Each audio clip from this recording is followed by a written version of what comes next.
কবিতাৰ শিৰোনাম আপুনিও এটা সপোন জন্ম দিব পাৰে। আপুনি কেতিয়াবা শাৰী শাৰী ৰোৱা নাহৰ দেখিছেনে? নাইবা কেতিয়াবা নাহৰৰ কথা ভাবিলেই উন্মনা হৈ পৰেনে?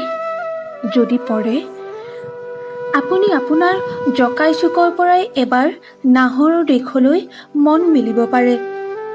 দুচকুত হেঁপাহৰ ফেহুজালিলৈ এজাক বৰষুণে জুৰুলা কৰা আপোনাৰ সৰু প্ৰজাটোৰ পৰাই আপুনি পণ ল'ব পাৰে।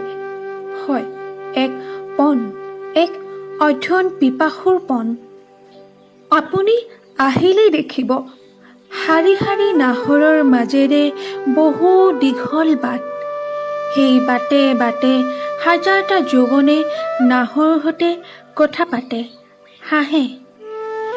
আপুনি চকু ফুৰালেই বুজি উঠিব মেচিউৰিটি ডিগ্ৰীধাৰী নাহৰৰ শান্ত শিষ্ট অন্য এক সেউজীয়া পৃথিৱী। আপুনি চহা জীৱনৰে চহকী হ'লেও আপুনি ডুবি যাব ফাগুনৰ সেই ঘৰ্মাক্ত সন্ধিয়াটোৰ নাহৰে দিয়া শ্ৰেষ্ঠ মৰমখিনিত। পাৰিলে বসন্তৰ পহিলা দিন এটাতেই আহিবচোন। নাহৰৰ ফুল এপাহ আপোনাৰ হাতত গুজি দিব পাৰিলেই আমি বহুত সুখী হ'ম। মই কৈছোঁ, আপোনাৰ কিন্তু প্ৰেম হৈ যাব।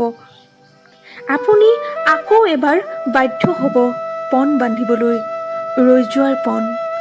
নাহৰৰ দেশ ডিব্ৰুগড় বিশ্ববিদ্যালয়ত। সেয়ে কওঁ, আপুনিও এটা সপোন জন্ম দিব পাৰে, যি সপোনে আপোনাক শুবলৈ নিদিব।